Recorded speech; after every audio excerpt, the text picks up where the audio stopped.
You're watching Reality Check. Tonight, our ongoing coverage of what is appearing to be one of India's worst military accidents, the deeply distressing death of India's top military official, General Bipin Rawat, in a shock helicopter crash this morning.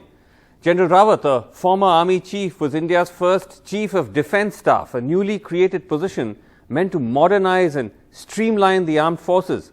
But just about 2 years into his new role, the Russian-made military transport chopper he was on went down in Tamil Nadu's Nilgiri Hills as it was making a short hop from one location to another. 13 of the 14 on board have died in the crash. That included General Rawat, his wife, his defense advisor and several others. The reasons for the crash remain unclear, but the visuals of the wreckage when they first surfaced made it clear that the chance of survival was slim. The remains of the Air Force chopper carrying India's first Chief of Defence Staff, General Bipin Rawat, and 12 others died in the crash on a steep hillside in Coonoor in Tamil Nadu. General Rawat was on his way to address faculty and student officers of the Staff College in Wellington. The crash, described as a tragic accident by the Air Force, happened around noon. The sole survivors, Group Captain Varun Singh, he's still being treated for severe burns at the military hospital in Wellington. At 9 a.m., General Bipin Rawat and 13 others left Delhi on board a special aircraft. At 11:35, General Bipin Rawat reached the Sulu Air Base at Coimbatore for a short helicopter flight to Wellington. At 11:45 a.m., the Chief of Defence Staff left from Coimbatore for the Defence Services Staff College in Wellington on board an Mi-17 V5 helicopter with 14 people, including crew on board. At noon, the Indian Air Force Mi-17 V5 helicopter crashes near Coonoor, Tamil Nadu, 14 kilometers from Wellington. Authorities will be conducting an inquiry, but many experts are surprised by the crash. The helicopter, a Russian-designed Mi-17 V5, was a recent variant and seen as reliable. It's a wonderful helicopter. I have flown thousands of hours on this helicopter in the most challenging terrain of this country, from the Siachen Glacier to everywhere else. And as far as the helicopter is concerned, it's one of the finest for our requirements in the country. Defence Minister Rajnath Singh visited General Rawat's residence in Delhi after briefing the Prime Minister. The Rawats have 2 daughters.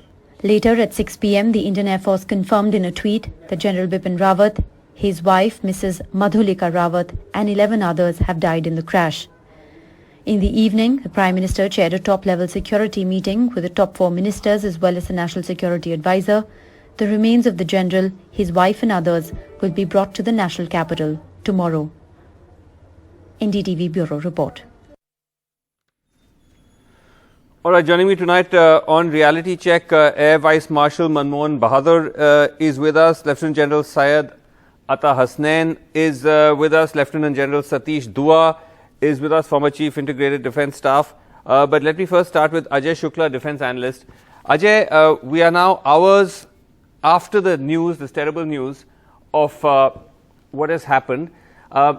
Is there any, let me make this the first round of questions, is there any possible indication of what could have gone wrong? Because we do hear often of chopper crashes, but we just heard Fali Major there earlier on saying that he says this is one of the safest choppers we have. What possible theories do you think could be behind this? Or is it too early?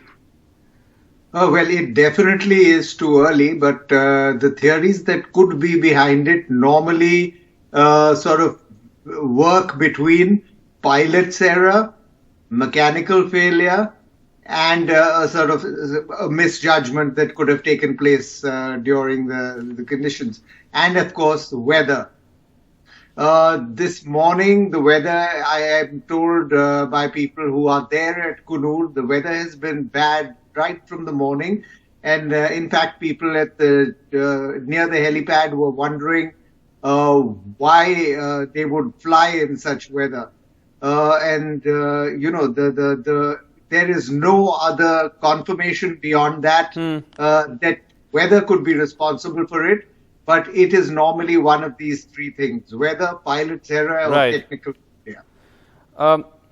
Air Vice Marshal Bahadur, again a terrible day for India and obviously for the defence forces, but again for the ordinary, citizen watching, great amount of confusion that a chopper carrying such a high-level official would have crashed in this very terrible way.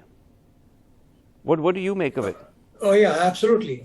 Because as you showed in your report, the comment of Air Chief Marshal Major, the Mi-17 fleet is the workhorse of the Indian Air Force. In fact, the Mi series, in the 60s we had the Mi-4s, then came the Mi-8s, then came the Mi-17, Mi-17 1V, now V5. So we've had a very good experience with the Mi series.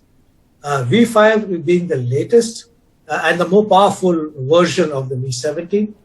It's got a glass cockpit and there's so many other modifications. And let me tell you that the Air Headquarters Communications Squadron that flies the Prime Minister, the President, the Vice President and everybody else has this same aircraft, the Mi-17 V5 configured for the VVIP role. Right. So it's the same machine. So the machine is very reliable and pilots swear by it. I am a helicopter pilot. I swear by it. I've flown it. I have not flown the V5, but I've flown the other Mi series. So the helicopter is good. There is no doubt. Now, why did it happen? Why did it crash? Obviously, 6 hours, we can't speculate. In fact, we should not speculate because at this time, the whole effort is in the rescue, the getting back of the mortal remains, treating Group Captain Varun Singh. And then we will get into the inquiry part. I'm sure it will be a very high-level inquiry. Sure. Which has members of the flying branch, the technical branch, a medical member, a flight safety member, of all kinds will be there. And this one especially I can assure you. Okay. Just the last point. Yes.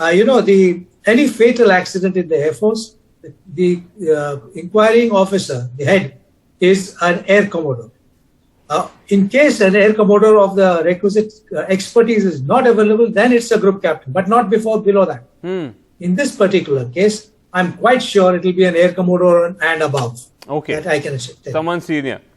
It's while it's true that as you mentioned, and also Air Marshal, Vice Marshal Fali Major about the safety, but we were just pulling up some quick research on this, and there was a piece on the CNN News 18 website which said that there have been a number of accidents of the Mi series just in the past, several years. So that's something which, would you say, Lieutenant General Dua, the most recent February 2019, a Mi-17 V5 helicopter of the Air Force got airborne from Srinagar, crashed within 10 minutes near Budgam in Jammu and Kashmir.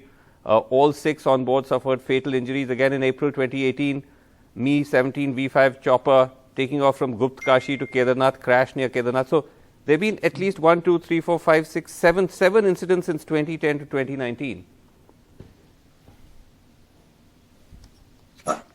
May I answer that, Srinivas? Yes. Yes, sure. Okay. Yes, absolutely. Air Marshal Bahadur. It would be actually correct that Air Marshal Bahadur. General Dua, just a second. I think Air Vice Marshal Manmohan Bahadur first, and then I'll come to you. Yes. Yeah. When you calculate the flight safety track of a track record of any flying machine, you calculate it in terms of flying hours done by the fleet. So it's done by the, how many for every 10,000 hours of flying that have been done. Okay. When you calculate that way, you realize that this is the workhorse. I mean, the V5s, we got about almost 140 of them, besides the Mi-17s and the Mi-17 1Bs. Right. So when you talk in those terms, the record, the safety record is good. The one of Budgam was fratricide, if you recollect. The one in the east, about 5 years back, yes, a para drop. The parachute went into the tail rotor. It had nothing to do with the helicopter. Okay. So when you just put a bean count of 1, 2, 3, 4, 5, 6, 7, we must also put is why. Right. And in each instance, it could be different. Yes. General Dua, would you say that this is because, again, there have been a lot of tragic crashes in the past, but would this be one of the worst military accidents, especially given that, such a high-ranking life of such a high-ranking official claimed? Vasu, for me, it's a personal loss. We were good friends. He was one batch senior to me, and we worked very closely over the decades. Especially, we've done courses together, but especially when I was the chief of IDS, the Integrated Defence Staff, and he was the Army chief. Right. Today, of course, he's at the helm of affairs in the Integrated Defence Staff. But then we used to work very closely together on the issue of integration between the three services, and we had our own differences. I remember once joking with him after he became the CDS, and I said, you used to have differences with me on these issues. And he would laugh it off. No, what I'm trying to say thereby is, here was a great soldier. He was a soldier statesman. He could take, this is a very contentious issue of integrating the three services, and he, as the first CDS, got the mandate to do it. Right. He was carrying everyone along, and that is no mean task. Okay. On the other hand, he is been able to integrate well with the Ministry of Defence, with the other levels of bureaucracy, and he was a single point military advice to the leadership, be it Raksha Mantri or the Pradhan Mantri. Right. Okay. He has managed to do all this, and yes. I think in this air crash, India has lost a great son. The armed forces are sad. I think the whole nation is sad, and we will always remember him for his contributions to the armed forces and to the capability building of the armed forces. Yes, and all the other lives lost as well. But let me just ask General Hasnain, because also we have Lieutenant General B.S. Jaswal, former Northern Army Commander, also joining us on the show. But let me just ask General Hasnain that, General Hasnain, while of course there is still many questions about what could have gone wrong, there is this underlying concern about the state of our army in terms of, our helicopters, our equipment. Ironically enough, the idea of the CDS was to streamline and modernize the forces, and then you have this terrible accident. Does this once again raise that specter of whether our aircraft, our equipment is up to scratch? See, Vasu, as far as the issue of the air resources are concerned, I am not competent to comment on it. And I think you've got a very fine commentator here in Air Vice Marshal Manmohan Bahadur. I mean, in a general sense, in terms of our battle readiness. Yes, I understand and I appreciate your question. In a general sense, there's no doubt about it that some of our equipment, I wouldn't say all our equipment, some of our equipment is reasonably antiquated. And we could do with a transformational approach to acquisition, which is much more money required to bring in this kind of equipment. There's no doubt that the Indian Armed Forces are very well trained. Our Air Force is extremely well trained in all this, one of the most competent air forces in the world. We've got world-class equipment. We've recently had the visit of the Russian president here, who's promised us all this equipment again from Russia. Right. There is nothing about the reliability factor, whether there's anything wrong with that as such. These are hazardous things as a part of the job of soldiering. Right. And if you really look at the record of many other armed forces in the world minutely, perhaps you may find similar kind of a history of equipment wastage, etc., which happens and many times at the cost of lives. Unfortunately, that this happens at the cost of a life of our senior most military official and his staff along with him, which is extremely regretful. Right. General Jaswal, what is to you the big worrying sort of lesson from what happened today? Well, it's rather too unfortunate that this incident took place. Let me assure you that the equipment in which he was flying, that is Mi-17 V5, has got some of the best avionics in the helicopter. And besides that, the add-ons which are there. So it must have been some technical failure, and I don't believe it that there was any error on the part of the pilots. No way. Because they were flying quite high. They were flying about 3,000 feet, as per the witnesses out there. Right. There must have been technical flaw. Now, this can happen in the best of machines. even your spacecraft, they do have accidents. So it's rather unfortunate, but most unfortunate is that we have lost a soldier who was a soldier to the hilt, who led from the front. Right. And he had a very focused approach in the mandate that was given to him. Yes. To modernize the Indian armed forces, and he was coordinating with the defense ministry and the acquisition, etc., which was coming. His conceptual changes that he had tried to, he's actually enshrined, theaterization, etc. Well, one has to look at it. He contributed immensely. Right. So we have lost a great soldier in him. Yes. I actually want to go around the table to just get everybody to comment on that, in fact, and starting with you, Ajay, that if you were to look at General Rawat's career legacy, what would you say really stands out to you? The one thing or two things that really stand out? Well, I know him well. We were at NDA together. We were in the same squadron, as a matter of fact. And I've seen him grow in stature and in the way he performs his tasks from the cadet stage up to the stage of a general.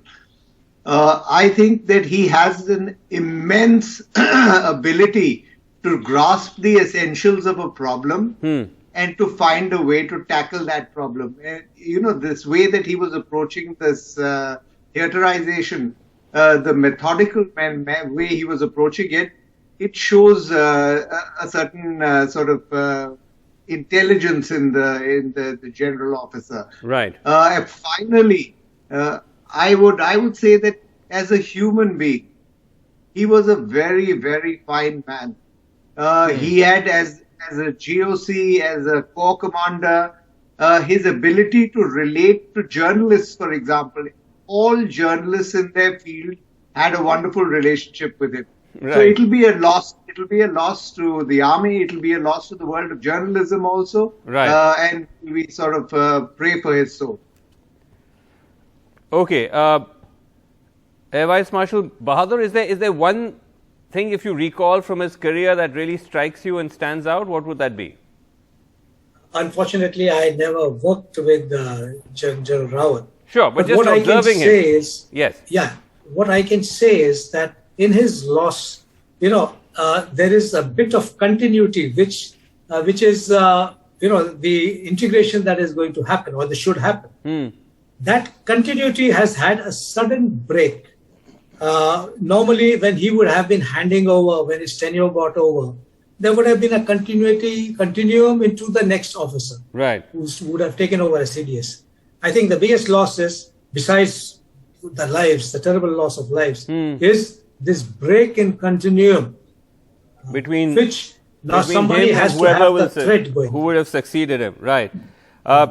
General Dua, as you mentioned, you knew him well. He was a friend, and you spoke of your regard for him. But for those, especially ordinary viewers, cite one instance which you think in his career stood out. For example, in 2015, I believe he was amongst those who ordered the first surgical strike, of Naga rebels inside Myanmar. When we talk of surgical strikes, that was in a way the first strike. What stood out for you? I think one quality that stood out for me was his ability to take very difficult decisions, harsh decisions. Okay, for example, and he was extremely candid, forthright, to the point of being blunt, and he did not care who he was talking to, whether the other person was close to him or not.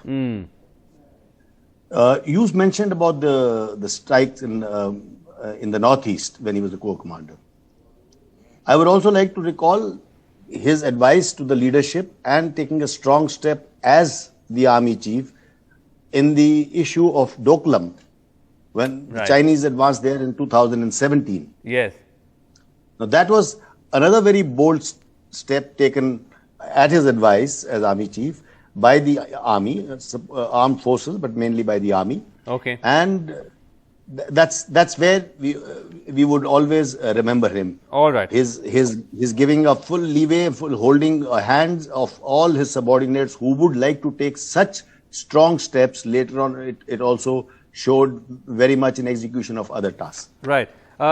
Last word, we're almost out of time. General Hasnain, what now? What do you think is going to be the response of the government? Because this comes at a time when we are facing security concerns along our eastern and western border. What do you think? We now have to look for another CDS. Obviously, how should we go forward? Obviously, Vasu, that will be there. But if you permit me, yes, I've had a personal experience of serving with him in the middle ranks for many years. Right? He was a subordinate of mine in Kashmir. When I was commanding the corps, he was the GOC of the Baramulla division. When I was the GOC of the Baramulla division, he happened to be commanding the Sopore Rashtra Rifles sector. And I can assure you one thing. As the commander of the Sopore, yes, as the commander of the sector in Sopore, I can assure you, I could never find him in his headquarters. He was always there on the ground. Wherever he was required to be, he was always on the ground. Later, I can admit to you very candidly that when I got the opportunity to be the corps commander, I put a petition to the army chief that I would like to have then Brigadier Bipin Rawat to command the Baramulla division, the division which I had commanded, so that I could have his services available to me. And I can tell you, he commanded that division with aplomb. One of the biggest things was his ability to understand the ground situation on the line of control, and at the same time get down deep into the cultural aspects of the people of Kashmir. This was in fact, my advice to him was, why don't you go out and learn a little bit of Urdu if you feel so strongly. Sure. Why don't you probably adopt one or two religious rituals and see how it relates to the people? And he did it. He took my advice completely. Fascinating. All that he was doing in Kashmir in later years was all based upon some great experience that he had. But as to your real question, Vasu, there is no doubt that there's a very, very important appointment. The CDS cannot be left languishing at this time. So in due course, a decision will be taken. There is a VCDS in place already, but I'm sure it's not important at the moment to have an officiating VCDS. The three services are there with their chiefs in their places. The government is well into the whole business of national security. So something will be done. A CDS will be selected. Okay. The process, or the replacement policy for a CDS is not really in place at the moment, because no one really expected a thing like this to happen. Okay. I'm sure in due course something it will have to be evolved. It will have to be evolved. Okay. Well, let's see how that plays out. But tonight it is a difficult night for everybody. But thank you all, gentlemen, so much. Can I, Vasu? Can I just speak? Yes, General. Yes, very quickly. Yes, sir. Please. Yes, General. No, please go ahead. For his this thing. Firstly, he was a no-nonsense man. He did not mince his words, whether it was a message across the borders or within the armed forces. He was absolutely forthright, and he pursued it thereafter with total focus. So he was a total no-nonsense man, which is a great quality of a leader. Okay. No, that's something which clearly many of you have said that about him. So it is a loss. But thank you all so much for joining us. And of course, before we go, to remember also the other names. There was Brigadier L.S. Lider, Lieutenant Colonel Singh, Wing Commander P.S. Chauhan, Squadron Leader K. Singh, J.W.O. Das and Pradeep, Havaldar Satpal, the Nayaks Gursevak Singh and Jitendra, Lance Nayaks Vivek and Teja, who also lost their lives. That's all the time we have on the show tonight. Thank you for watching. Good night.